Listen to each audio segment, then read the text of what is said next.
இன்றைய முக்கிய செய்திகள். படைகளை குவிப்பதை எதிர்த்து ட்ரம்ப் மீது கலிபோர்னியா ஆளுநர் வழக்கு. போராட்டத்தை அமைதியாக முடிவுக்கு கொண்டுவர ஐநா வலியுறுத்தல். இந்தியாவின் வளர்ச்சி எஞ்சினாக தமிழ்நாடு திகழ்வதாக ஸ்டாலின் பெருமிதம்.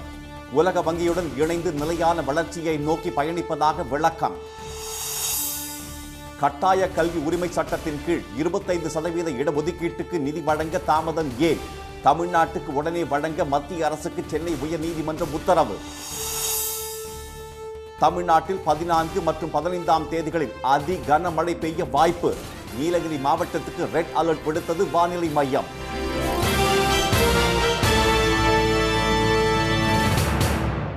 வணக்கம். வணக்கம். சட்டவிரோதமாக குடியேறியவர்களை நாட்டை விட்டு வெளியேற்றுவதற்கு எதிராக லாஸ் ஏஞ்சல்ஸ் நகரில் நடைபெற்று வரும் போராட்டத்தை ஒடுக்க கூடுதலாக 4000த்திற்கும் மேற்பட்ட பாதுகாப்பு படையினரை அமெரிக்க அதிபர் ட்ரம்ப் அனுப்பிய நிலையில் அவருக்கு எதிராக மாகாண ஆளுநர் வழக்கு தொடர்ந்துள்ளார்.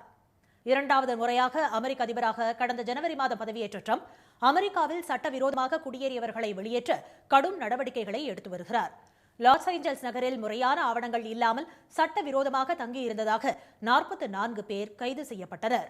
இதனை கண்டித்து லாஸ் ஏஞ்சல்ஸ் நகரில் கடந்த 3 நாட்களாக போராட்டங்கள் தீவிரமடைந்துள்ளன. அதிபர் பதவியில் இருந்து ட்ரம்ப் விலக வலியுறுத்தி 4வது நாளாக பதாகைகளை ஏந்தி போராட்டத்தில் ஈடுபட்டவர்கள் வாகனங்களுக்கு தீ வைத்ததால் பதற்றம் ஏற்பட்டது. ரப்பர் குண்டுகளால் சுட்டும் கண்ணீர் புகை குண்டுகளை வீசியும் போராட்டக்காரர்களை விரட்டியடிக்கும் முயற்சியில் பாதுகாப்பு படையினர் ஈடுபட்டனர். ஆனால் போராட்டம் தீவிரமடைந்து வருவதால் 4000த்திற்கும் மேற்பட்ட மத்திய படைகளையும் லாஸ் ஏஞ்சல்ஸுக்கு ட்ரம்ப் அனுப்பி வைத்துள்ளார். மேலும் 700 கடற்படை வீரர்களையும் அங்கு அனுப்பியுள்ளதால் உச்சகட்ட பதற்றம் ஏற்பட்டுள்ளது. லாஸ் ஏஞ்சல்ஸில் தொடங்கிய போராட்டம் சான் பிரான்சிஸ்கோ, நியூயார்க் உள்ளிட்ட நகரங்களுக்கும் பரவியுள்ளது. இந்நிலையில் ஆளுநரின் ஒப்புதல் இல்லாமல் மத்திய படைகளை ட்ரம்ப் குவித்து வருவதற்கு கலிபோர்னியா ஆளுநர் கெவின் நியூசம் கண்டனம் தெரிவித்துள்ளார். ட்ரம்பின் நடவடிக்கை சர்வாதிகாரமானது என்று குற்றம் சாட்டியுள்ள அவர் கலிபோர்னியாவில் மத்திய படைகளை குவிப்பதன் மூலம் தனது அதிகாரத்தை செலுத்த ட்ரம்ப் முயற்சிப்பதாகவும் இது நாளை மற்ற மாகாணங்களிலும் செயல்படுத்தப்படலாம் என்றும் எச்சரித்துள்ளார். மாகாண சுயாட்சிக்கு எதிரான ட்ரம்பின் படை குவிப்பு நடவடிக்கை சட்டவிரோதமானது என்று அறிவிக்க கோரி நீதிமன்றத்தில் ஆளுநர் வழக்கு தொடர்ந்துள்ளார். இந்நிலையில் லாஸ் ஏஞ்சல்ஸ் நகரில் மேலும் படைகளை குவிப்பதை ட்ரம்ப் அரசு நிறுத்த வேண்டும் என்று ஐநா பொதுச் செயலாளர் ஆண்டோனியோ குட்ரஸின் செய்தி தொடர்பாளர் ஃபர்ஹான் ஹக் கேட்டுக் கொண்டுள்ளார். தற்போது நிலவும் கலவரத்தை அடக்க மாகாண அரசும் ட்ரம்ப் அரசும் இணைந்து செயல்பட வேண்டும் என்று அவர் கேட்டுக்கொண்டார். இந்தியாவின் வளர்ச்சி எஞ்சினாக தமிழ்நாடு இருப்பதாக முதலமைச்சர் திரு மு க ஸ்டாலின் தெரிவித்துள்ளார். சென்னை தரமணியில் உலக வங்கியின் சார்பில் அமைக்கப்பட்டுள்ள உலகளாவிய வணிக மையத்தை இன்று அவர் திறந்து வைத்தார். அப்போது பேசிய திரு ஸ்டாலின், உலக வங்கியுடனான தமிழ்நாட்டின் நீண்ட உறவு பல்வேறு துறைகளில் நற்பலன்களை தந்துள்ளதாக கூறினார். தமிழ்நாடு ஊட்டச்சத்து திட்டம், சுகாதார அமைப்புகள் திட்டம், வாழ்ந்து காட்டுவோம் திட்டம், சுய உதவி குழுக்கள் திட்டம், தோழி விடுதிகள் திட்டம், தாழ்தள மின் பேருந்துகள், நகர்ப்புற மேம்பாட்டு திட்டம், சாலை மேம்பாட்டு திட்டம், நீர்வள நிலவள திட்டம் உள்ளிட்டவற்றை நிறைவேற்றுவதில் உலக வங்கி பெரும் பங்கு வகிப்பதாக அவர் சுட்டிக்காட்டினார். உலக வங்கி உதவியுடன் தமிழ்நாட்டில் மேலும் 409.79 மில்லியன் டாலர் மதிப்பிலான முக்கிய திட்டங்களை செயல்படுத்த உள்ளதாக திரு ஸ்டாலின் கூறினார். முதலாவதா விசேஃப் எனும் தமிழ்நாடு மகளிர் வேலைவாய்ப்பு மற்றும் பாதுகாப்பு திட்டம்.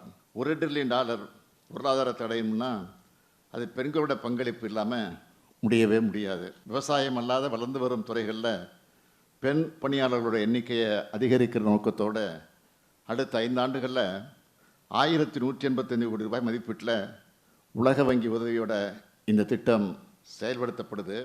9.69 விழுக்காடு பொருளாதார வளர்ச்சியுடன் இந்தியாவின் வளர்ச்சி எஞ்சினாக தமிழ்நாடு இருப்பதாக திரு ஸ்டாலின் கூறினார். மாநிலத்தின் மொத்த உள்நாட்டு உற்பத்தி 36,56,000 கோடி ரூபாயாக இந்த ஆண்டு இருக்கும் என்று அவர் தெரிவித்தார்.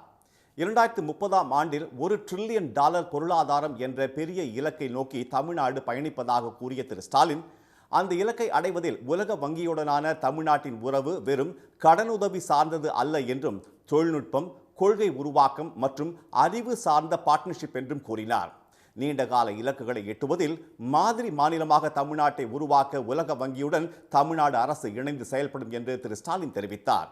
புதுமை, சமூக பொருளாதார சமநிலை மற்றும் நிலையான வளர்ச்சியை நோக்கிய இந்த பயணம் நிச்சயம் வெற்றி அடையும் என்றும் அவர் கூறினார். கட்டாய கல்வி சட்டத்தின் கீழ் தமிழ்நாட்டிற்கு தர வேண்டிய நிதியை விடுவிக்க மத்திய அரசுக்கு சென்னை உயர்நீதிமன்றம் உத்தரவிட்டுள்ளது. கட்டாய கல்வி உரிமை சட்டத்தின் கீழ் தனியார் பள்ளிகளில் ஏழை மாணவர்களுக்கான 25% இடஒதுக்கீட்டுக்கான மாணவர் சேர்க்கை இந்த ஆண்டு இதுவரை தொடங்கவில்லை என கோவையைச் சேர்ந்த திரு வே ஈஸ்வரன் என்பவர் சென்னை உயர்நீதிமன்றத்தில் மனு தாக்கல் செய்தார். உடனடியாக மாணவர் சேர்க்கையை தொடங்க தமிழ்நாடு அரசுக்கு உத்தரவிட வேண்டும் என்றும் தமது மனுவில் அவர் கோரிக்கை விடுத்திருந்தார். இந்த மனு நீதிபதிகள் திரு ஜி சுவாமிநாதன், திரு லட்சுமி நாராயணன் அமர்வில் விசாரணைக்கு வந்தது.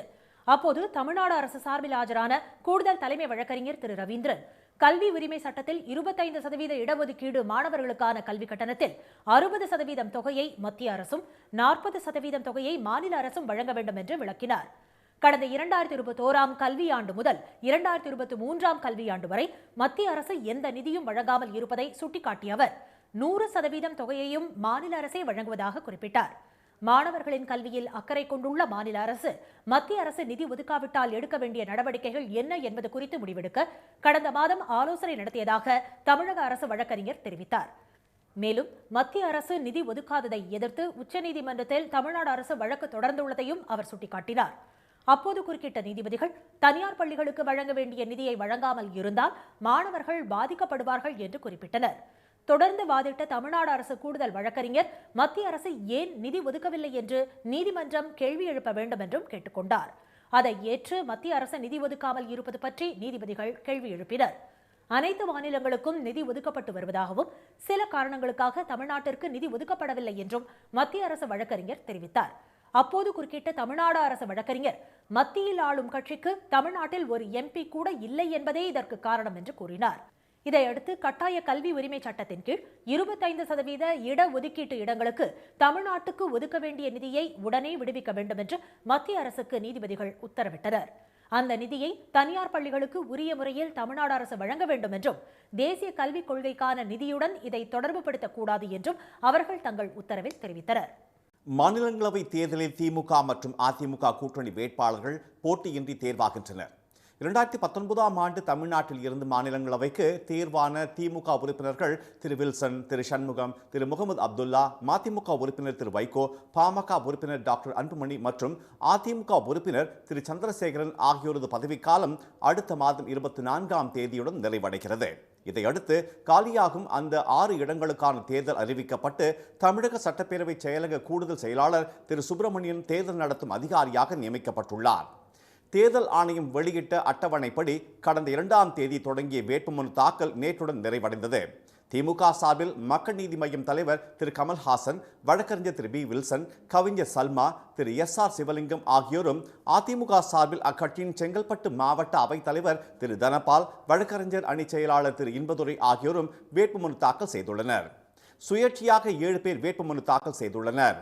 இந்நிலையில் வேட்புமனுக்கள் மீதான பரிசீலனை இன்று நடைபெற்றது. அப்போது அங்கு வந்த OPS ஆதரவாளர் திரு புகழேந்தி உள்ளிட்டோர் அதிமுக வேட்பாளர்களின் வேட்புமனுக்களை ஏற்றுக்கொள்ளக்கூடாது என தேர்தல் நடத்தும் அதிகாரியிடம் மனு அளித்தனர். தேர்தல் ஆணையத்தில் வழக்கு நிலுவையில் உள்ளதால் அதிமுக வேட்பாளர்களின் A மற்றும் B படிவங்களை நிராகரிக்க வேண்டும் என அவர்கள் வலியுறுத்தினர். இரட்டை இலை சின்னம் பயன்பாட்டு உரிமை தொடர்பான வழக்கு டெல்லி இந்திய தேர்தல் ஆணையத்தில் நிலுவையில் இருக்குது. அந்த வழக்கில் இதுவரைக்கும் பயன்பாட்டு உரிமையை பற்றி இந்திய தேர்தல் ஆணையம் எங்களிடம் விசாரணையெல்லாம் முடிச்சிட்டாங்க. இன்னும் எந்த ஒரு உத்தரவும் பிறப்பிக்கலை. அந்த உத்தரவு பிறப்பிக்காத சமயத்தில் எடப்பாடி பழனிசாமி தரப்புக்கிட்ட சின்னம் இருக்கா இல்லையான்றதே இன்னும் முடிவு தெரியாமல் இருக்குது. அப்படி இருக்கும் தருணத்தில் இவங்க இந்த படிவங்களை ஏற்றுக்கக்கூடாது.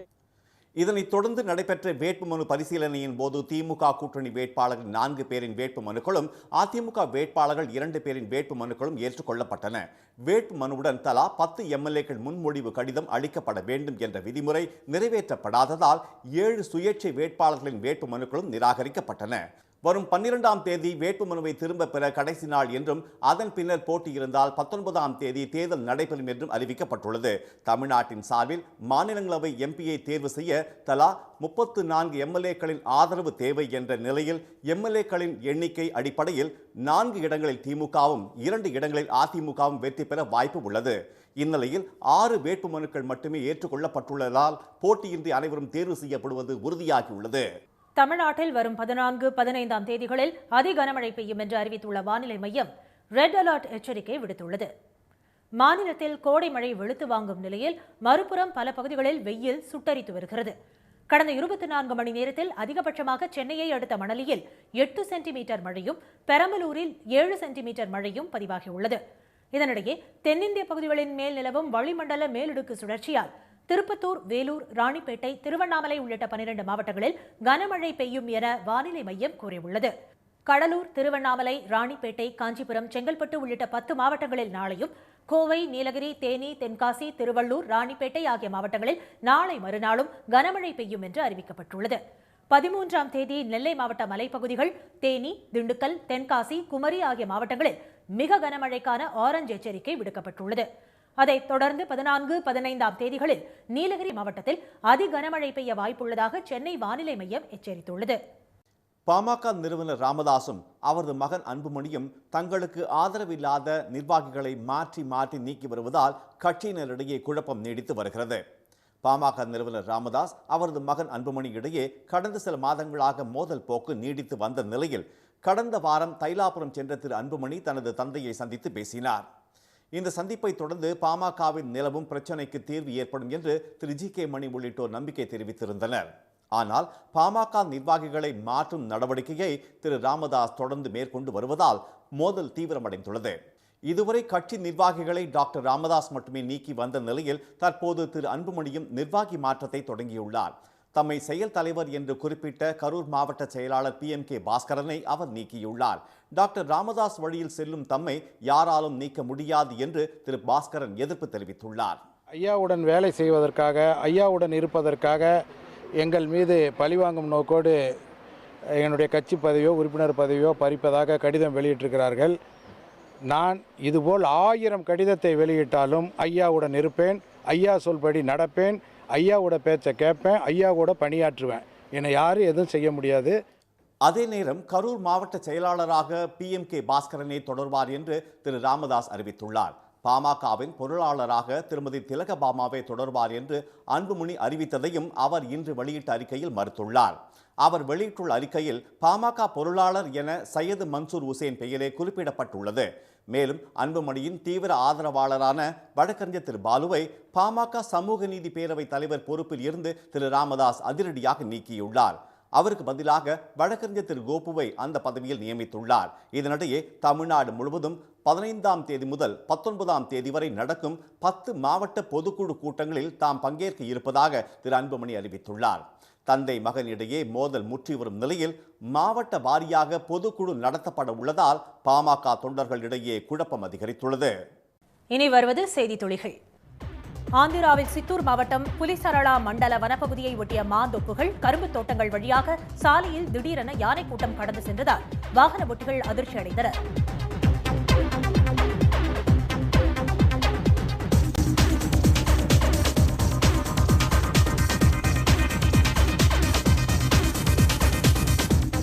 யானைகள் கூட்டம் சுற்றி வருவதால் கூடுதல் கவனத்துடன் இருக்குமாறு வனத்துறை எச்சரித்துள்ளதால் அப்பகுதி மக்கள் அச்சமடைந்துள்ளனர். சென்னை சென்ட்ரல் மெட்ரோ ரயில் நிலையத்தில் 1,85,00,000 செலவில் அமைக்கப்பட்டுள்ள சென்னை புத்தக பூங்காவை முதலமைச்சர் திரு மு.க. ஸ்டாலின் திறந்து வைத்தார். பல்வேறு பதிப்பாளர்களால் வெளியிடப்படும் தமிழ், ஆங்கிலம் மற்றும் பிறமொழி நூல்களும், தமிழ்நாடு பாடநூல் மற்றும் கல்வியியல் பணிகள் கழகம் வெளியிட்டுள்ள உயர்கல்வி நூல்கள், இலக்கிய மொழிபெயர்ப்பு நூல்கள், நாட்டுடைமையாக்கப்பட்ட நூல்கள், போட்டித் தேர்வு நூல்கள், சிறார் இலக்கிய நூல்கள் ஆகியவை இங்கு கிடைக்கும். தமிழகத்தில் எடப்பாடி பழனிசாமி தலைமையில் ஆட்சி அமைக்கப்படும் என்று அதிமுக முன்னாள் அமைச்சர் KT ராஜேந்திர பாலாஜி தெரிவித்துள்ளார். சிவகாசியில் நடைபெற்ற அதிமுக நிர்வாகிகள் ஆலோசனைக் கூட்டத்தில் பேசிய அவர், பெருவாரியான சட்டமன்ற உறுப்பினர்களை கொண்ட அதிமுக தலைமையில் ஆட்சி அமையும் என்றார். மதவாதம் துளிர்விடும் இடத்தில் எடப்பாடி திரு பழனிசாமி இருக்க மாட்டார் என்றும் திரு ராஜேந்திர பாலாஜி தெரிவித்தார். தமிழ்நாட்டில் முதன்முறையாக சென்னை அண்ணாநகர் மற்றும் KK நகரில் உணவு டெலிவரி செய்யும் ஊழியர்களுக்காக AC ஓய்வறை அமைக்கப்படுகிறது. கடுமையான மழையிலும் கொளுத்தும் வெயிலிலும் பணியாற்றும் உணவு டெலிவரி ஊழியர்களுக்காக AC ஓய்வறை அமைக்கப்படும் என்று சென்னை மாநகராட்சி அறிவித்திருந்தது. அதற்கான சோதனை முயற்சியாக 500 சதுர அடி பரப்பளவில் அமைக்கப்படும் இந்த ஓய்வறையில் குடிநீர், செல்போன் சார்ஜிங் பாயிண்ட்கள், கழிவறை, 2 வீலர் பார்க்கிங் ஆகியவை உள்ளன. ஒரே நேரத்தில் 25 பேர் வரை பயன்படுத்தலாம். நுங்கம்பாக்கம், ராயப்பேட்டை, மயிலாப்பூர், தியாகராய நகர் போன்ற பகுதிகளில் குளிரூட்டப்பட்ட ஓய்வறைகள் அமைக்கப்பட்டுள்ளது. தூத்துக்குடி முத்தமாள் காலனியைச் சேர்ந்த சைலேஷ்குமார், சுப்ரஜா ஆகியோரின் 3 வயது சிறுவன் ரிசான் 350 மீட்டர் தூரத்தை 4 நிமிடங்களில் ஓடி உலக சாதனை படைத்தார்.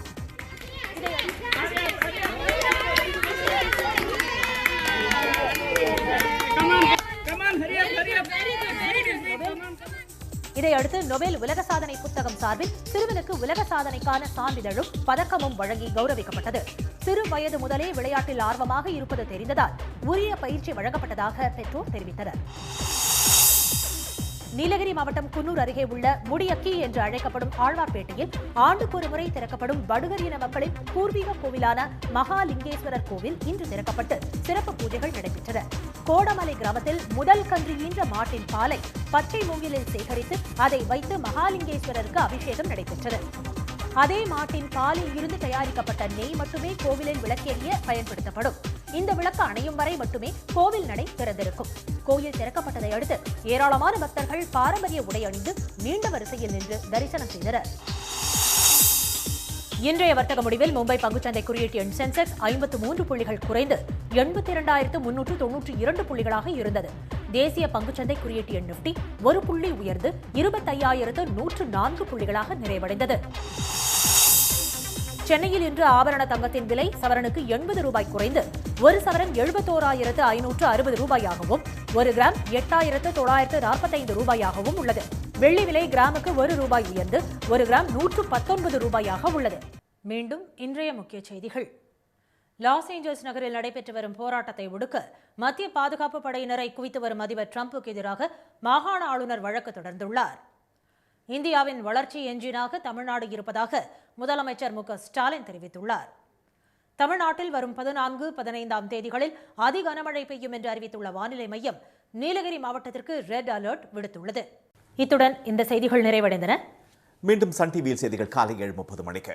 செய்திகளை உடனுக்குடன் தெரிந்து கொள்ள QR கோடை ஸ்கேன் செய்து சன் நியூஸ் வாட்ஸ்அப் சேனலில் இணைந்திருங்கள். வணக்கம். வணக்கம்.